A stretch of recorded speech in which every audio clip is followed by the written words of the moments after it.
Hello and welcome to Up to Speed StarCraft, the story so far, Heart of the Swarm Special Edition. So excited to be here to relive the journey, the phenomenal journey of what was the single-player campaign for StarCraft II, Heart of the Swarm. Joining me on set to recount this journey as well is the very lovely Elise. Lauren. Hello. Hi, everyone. Welcome to the show. Super excited to be back. Thank you again for having me.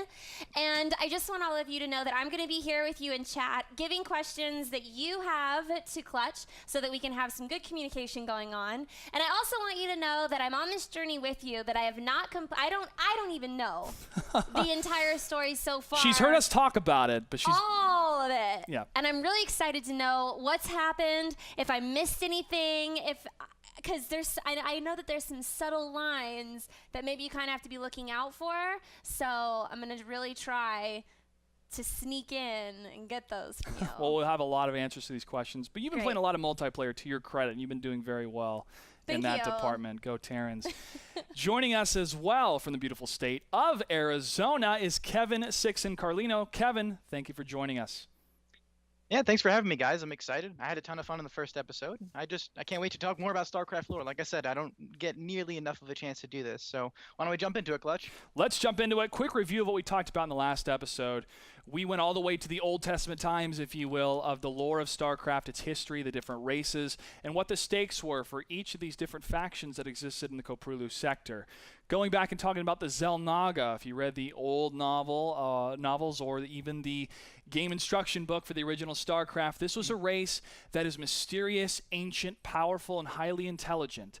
And it seemed through more information that was revealed through novels and even Wings of Liberty that they had their offspring or their next generation, the Xel'Naga, created through elevating other races, and some believe by combining those races. And two of those races they elevated were first the Protoss and then the Zerg. Kevin, I'll let you take it over for those two races. Yes, sir. Just a nice little refresher here again. The Protoss and the Zerg did both exist before the Xel'Naga came around.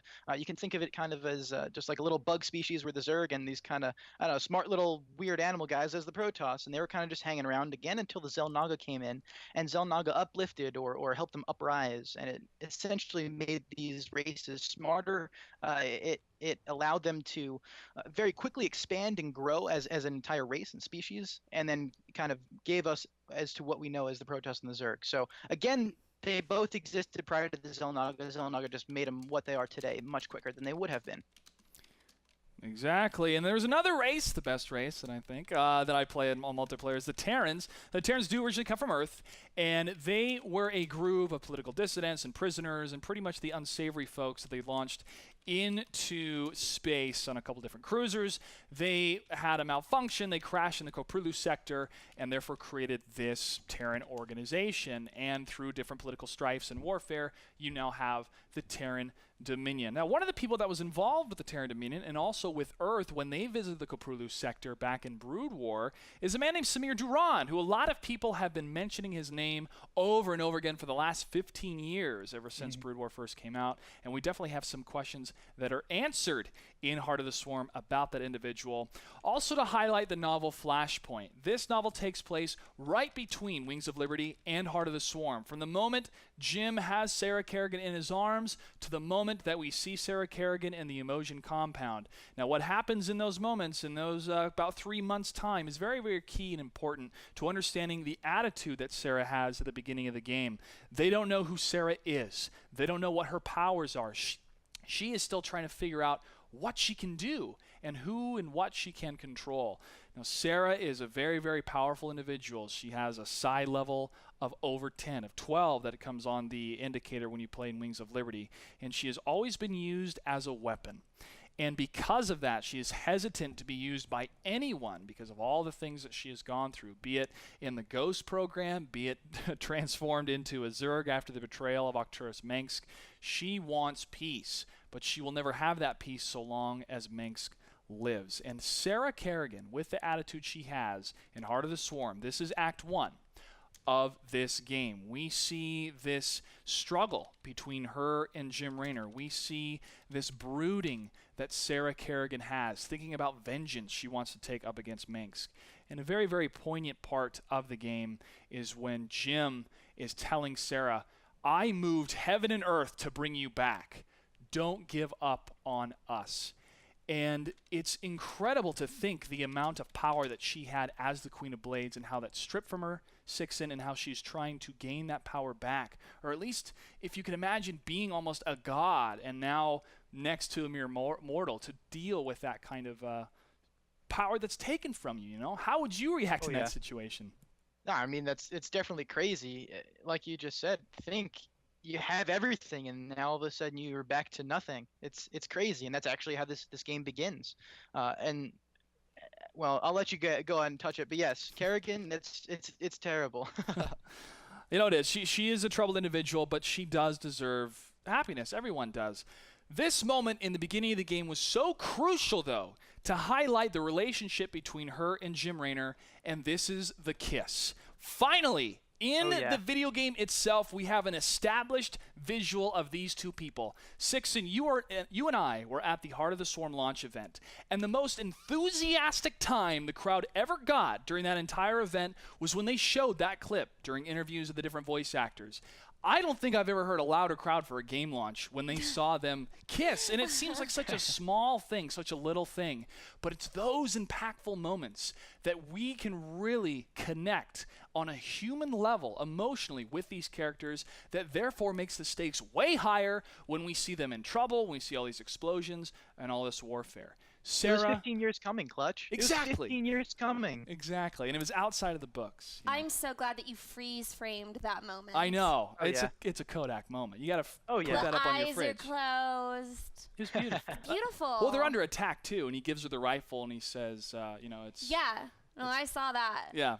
My first kiss was not like that. So it is definitely way better in the movies. It was like so. I was just like, oh, I want that in my life. That's what makes watching these storylines so intriguing, because it's really like a movie. It is, and it makes things way more dramatic, maybe at times, but it also, because of what's at stake with them at that moment, they're under attack. He hands him the rifle. She gets the rifle from Jim. And he's telling her, you know, kind of like riding a bike. And she's like, yep, like riding a bike. Oh, and she goes to kiss him. There's a little bit of an innuendo there for you people that can handle that. But it was the viewpoint of these characters that we really hadn't gotten to see that because they've been torn apart for so long. So it was beautiful to have that from Blizzard. And, you know, Sarah recognizing what Jim has done for her is such a key moment in that time, because it translates later and later into the game. Sixen, there's another individual that's at the Emotion compound, and this guy is a bro. He really is. If you read Flashpoint, you find out how good of a guy he is and that he is an ally of Jim. It is established, and his name is Valerian. Why don't you tell us about this guy? Again, Valerian Mengsk, very, very articulated. He always makes sure he has some kind of strategic plan in place prior to going through with it. So again, the game starts off with Valerian actually running tests on Kerrigan, which was really, really interesting. And she kind of breaks out. of course, which is not that good. But again, Valerian, who seemed to have some kind of plan in place, making sure he's doing tests on Kerrigan, trying to help better understand the Zerg, and it's a great starting point for, again, Heart of the Swarm. Valerian also does hold his ground against Sarah with his reasoning and trying to protect his people and being a little bit, Sarah, you just destroyed all of these facility components that maybe could have been used in the defense of my facility, but she was trying to prove a point, and Valerian respected that. Valerian respects Sarah, and that is very, very key as well. He respects the power she has, and he does really want to help her. And he wants to help his empire. I almost want to say he's kind of like, the devil and the god, on her shoulders, right? He's kind of both sides of that. So he understands that bad things have to happen, but at the same time, he's also trying to speak to her more human side. Mm-hmm. It's very interesting. I was really grateful from Blizzard as well, writing this character, that he wasn't complaining like, oh, you destroyed all my toys. He was like, oh, I understand your point, Sarah. You made your point very well. Thank you. Now let's get you out of here because we're under attack. And he's it's a leader. Not, exactly, he's a leader, and he understands the crucial points in different moments, especially when you're under attack. Now this escalates very, very quickly, and I'm glad that they don't drag it on, because the Dominion finds where they're at. They've been looking for them all through the Flashpoint novel, and now they finally pinpointed them at the Emotion compound. They invade, in a beautiful shot of the gun shooting up into space, into the atmosphere, and you see the different battle cruisers come down through the darkness. And Nova shows up, of all people, which we did see in the trailer. And now a very, very intriguing thing happens. And this is regarding the choices that you make in Wings of Liberty, which the writer said the choices that you make will affect here and there what happens in Heart of the Swarm. Now, in Wings of Liberty, I chose to help Tosh rather than to help Nova. When Nova shows up, when Jim is pinned, Nova tells Jim, if you would have helped me with my Tosh problem, I might have looked the other way. And Jim's like, all right, darling. Or he says, all right, Blondie, take your best shot. And she does. And I wonder if it would have been a different set of dialogue if you did help Nova. Kevin, did you help Nova in Wings of Liberty? I actually did. I don't remember exactly what you said word for word, but I'm 99% sure that it wasn't that. So I'm pretty sure that this, there are those subtle differences in the choices, and we can definitely touch on this again once we get to the second choice, because that one I'm positive of that was different. So again, I'm going to go on a limb and say 99% sure that's the case, which is really cool. It's subtle, but it was cool. Now we come to the catalyst of the story. What really changes everything about Sarah, about Jim, and really the Koprulu sector? And that is the kidnapping of Jim Raynor and then the announcement of his execution. And us as an audience, we think, well, he really can't be dead. But putting yourself in the shoes of Sarah Kerrigan, the only thing that she had, that she cared for, the bridge she had to her humanity, to her past, something worth fighting for, something worth dying for, is now gone forever. There is nothing left of her to really give up, to really connect herself to doing the right thing, other than Jim's persuasion, Jim's love, Jim's patience. He was her biggest advocate, especially by the end of Flashpoint, when, unfortunately, one of Jim's crew was killed through Sarah's power. It was accidental. She was trying to free them from the compound that Dr. Newerth had placed them in, and it put everybody on edge because of it. Now, with no connection to humanity anymore, and the only thing she has to live now is for vengeance. #vengeance. This is the big vengeance campaign from Blizzard before the release of Heart of the Swarm. Now, in order to enact her vengeance, she can't do it alone. And Manx, with all his conniving and cunning and 16 steps ahead of everyone else, could probably see her coming. She needs an army. She needs a swarm.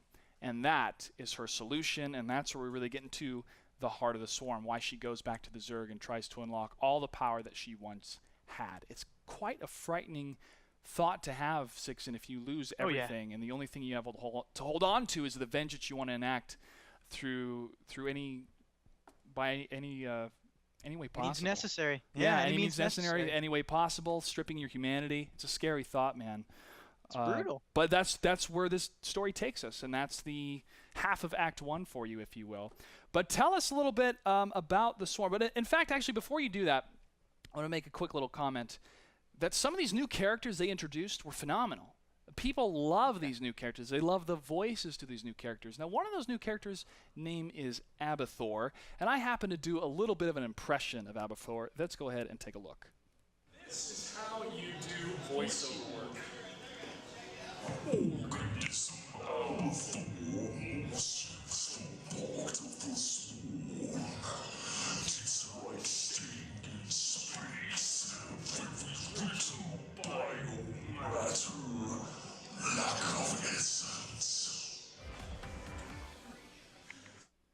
Not bad.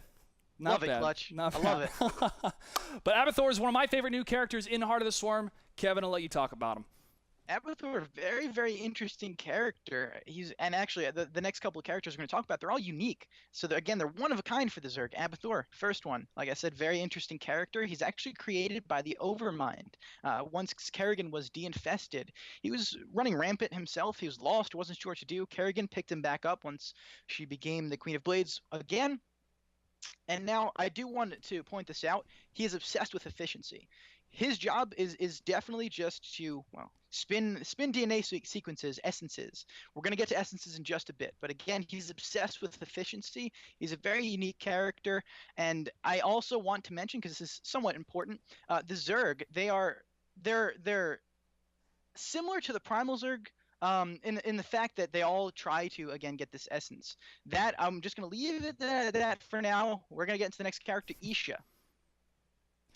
Amanda Haley, she was an infested medic from the Terran, obviously. Very straightforward character, although the two of them are supposed to be kind of opposite ends of the spectrum. Abathur is supposed to be this very straightforward. He doesn't really care for what you have to think of. Again, so he's supposed to be the evil side, whereas Isha is supposed to be the good side, and the two of them are supposed to butt heads. So again, they're just supposed to represent opposite ends of the spectrum, good and evil, at least in terms of the Zerg. So again, Amanda Haley, she's a medic. What she does is she actually remembers Kerrigan's memories. So she's kind of like a memoir of the Zerg, or the old Zerg, if you will. Third character is Zagara. Zagara, once Kerrigan became de-infested, she actually decided she was going to take it upon herself to take over the swarm and reinvent the swarm, rebirth the swarm, rather, in her own light.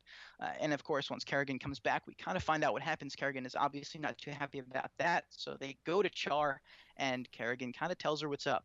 Basically, Kerrigan tells her she has a lack of vision, and she keeps putting emphasis on this vision. So Zagara decides she's going to take a step back, just let Kerrigan run things for now. She's kind of still in the back of her head also planning on taking over the swarm from Kerrigan by either force or just by having it handed down after being groomed to become the new Queen of Blades. Very interesting stuff. Zagara is a queen. I do want to mention that. Otherwise, they're all unique characters, and they're all after the same thing, and this is essence. Essence is very important. Essence is very important. We're going to play that every time we mention Essence because I love that clip.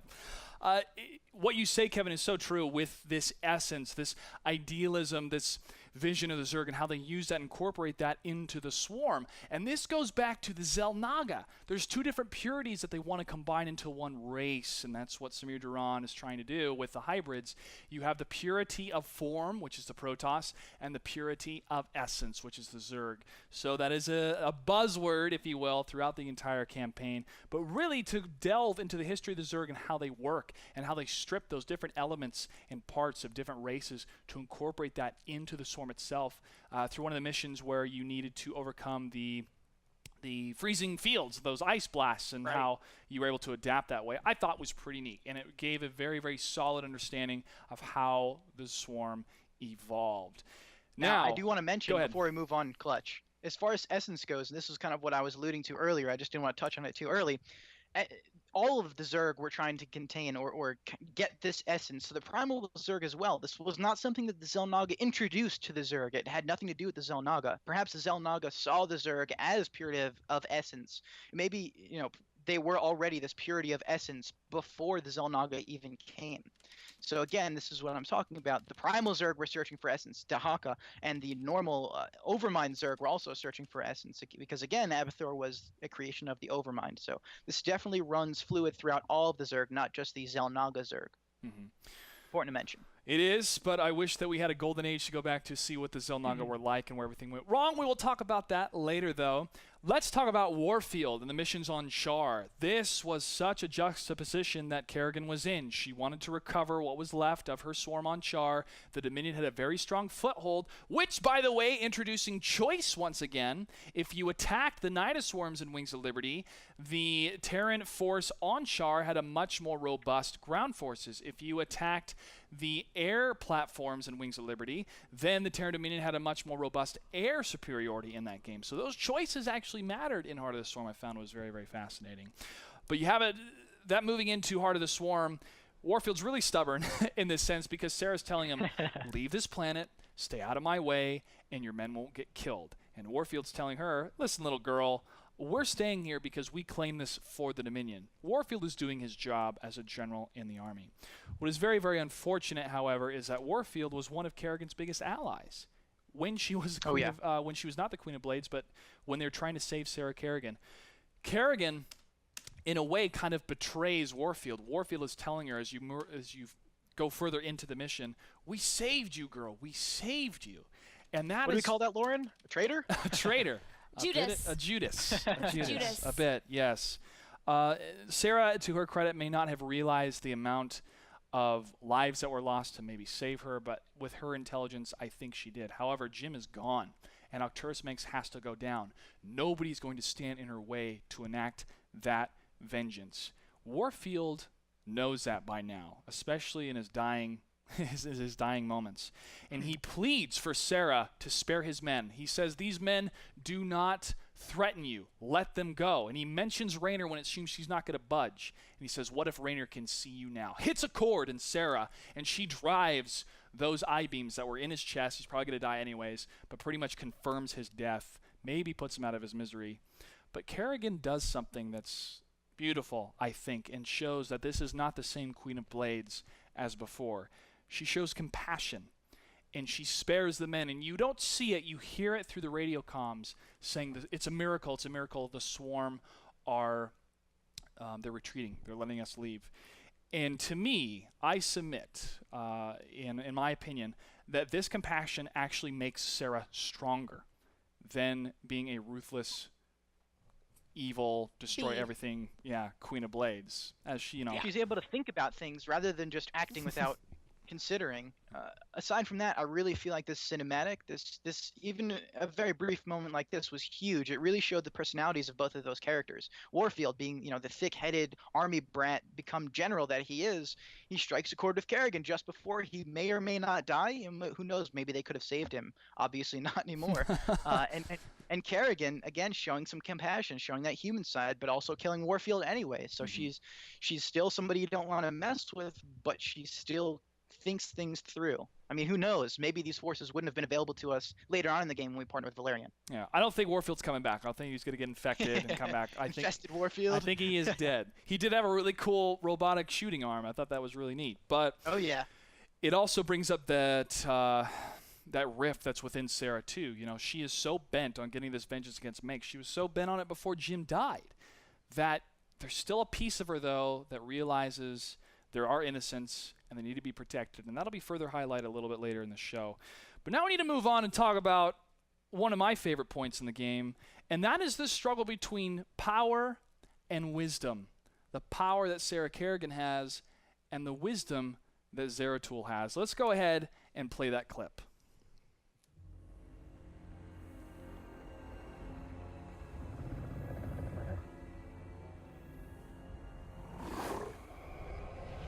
Zeratul.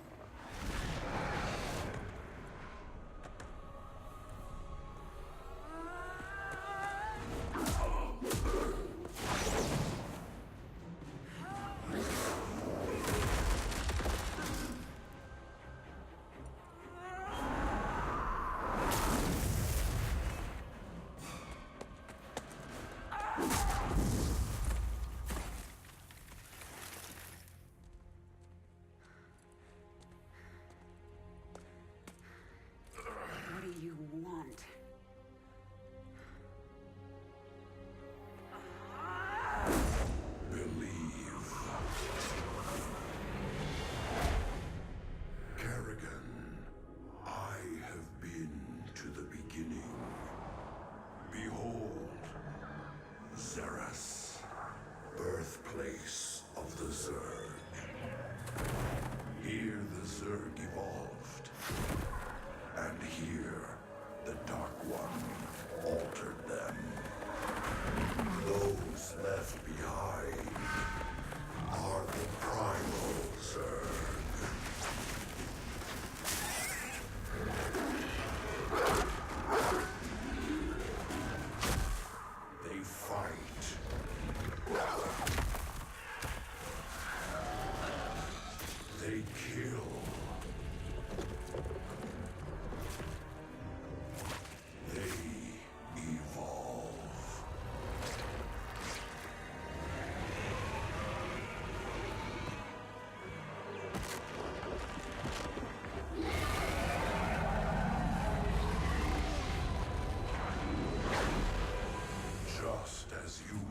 What'd you think about that, Lauren? Oh my gosh.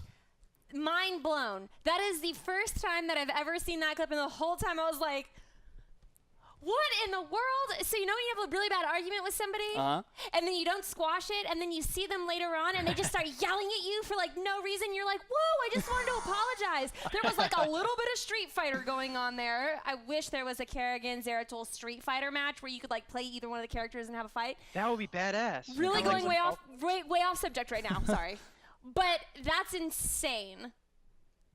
I want them to keep fighting, but I know they have to stop.